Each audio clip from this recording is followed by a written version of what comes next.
So guys বিকাশ থেকে bank payment করার জন্য আমরা ফার্স্ট ঢুকে যাবো বিকাশের পিন এন্টার করার পরে চলে যাবো বিকাশ ইন্টারফেস আসার পর দেখেন এখানে সে মোর নামের একটা অপশন আছে, সে মোরের উপর একটা ক্লিক করবেন আপনারা, ঠিক আছে। করার পরে দেখতে পাচ্ছেন এখানে বিকাশ টু ব্যাংক নামের একটা অপশন আছে, ঠিক আছে। এই যে নিচে দেখেন আমি মার্ক করে দিচ্ছি বিকাশ টু ব্যাংক, ব্যাংকের উপর একটা ক্লিক করবেন সিম্পলি এটার উপর।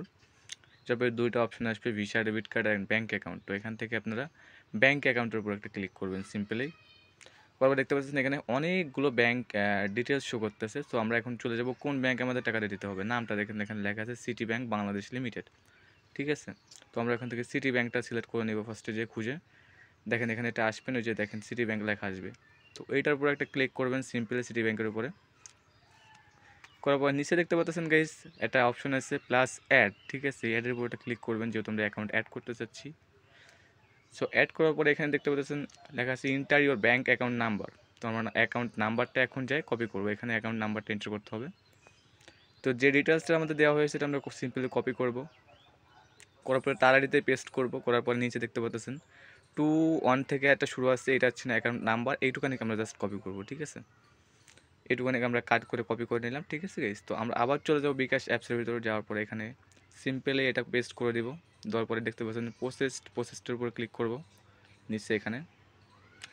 যাওয়ার পরে এখানে this enter your bank account holder name, তোমাদের একটা নেম দেওয়া হয়েছে, এই নেমটা আমরা কপি করবো। দেখেন অ্যাকাউন্ট নেম, যে অ্যাকাউন্ট নেমটা আছে এটা আমরা সিম্পলি কপি করে নেব ওইটুখানি, জাস্ট এমডি থেকে পরের টুক।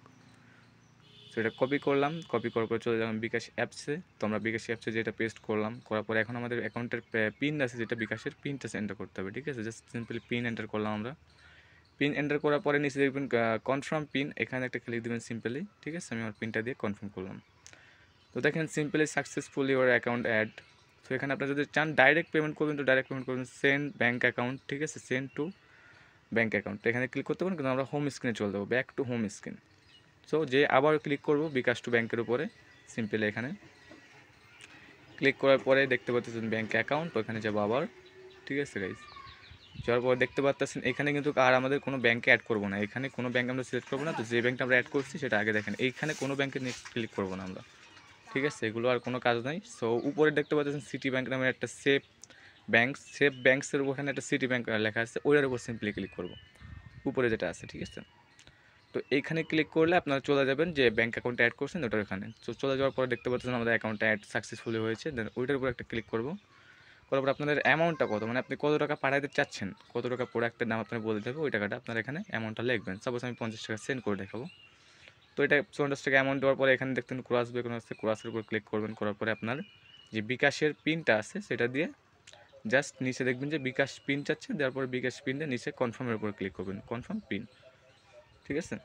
সো এখানে কনফার্ম পিন দিয়ে তারপরে আপনার নেক্সট যে অপশনটা আছে এখানে জাস্ট ক্লিক করে ধরে রাখবেন, tap and hold for bKash to bank, ঠিক আছে। এখানে ক্লিক করে সিম্পলি কিছুক্ষণ ধরে রাখবেন, ধরে রাখার পর আপনার টাকাটা চলে যাবে। একটা স্ক্রিনশট নেবেন, নর্মালি স্ক্রিনশট নিয়ে তাকে সেন্ড করে দেবেন, কিংবা স্ক্রিনশট না দিতে বললে লাস্ট 4 ডিজিট নাম্বার বলে দেবেন যে নাম্বার থেকে টাকা দিবেন। সিম্পলি এইভাবে আপনারা বিকাশ থেকে ব্যাঙ্কে ট্রান্সফার করতে পারেন। বিকাশ থেকে বিনিময় কীভাবে ট্রান্সফার করবেন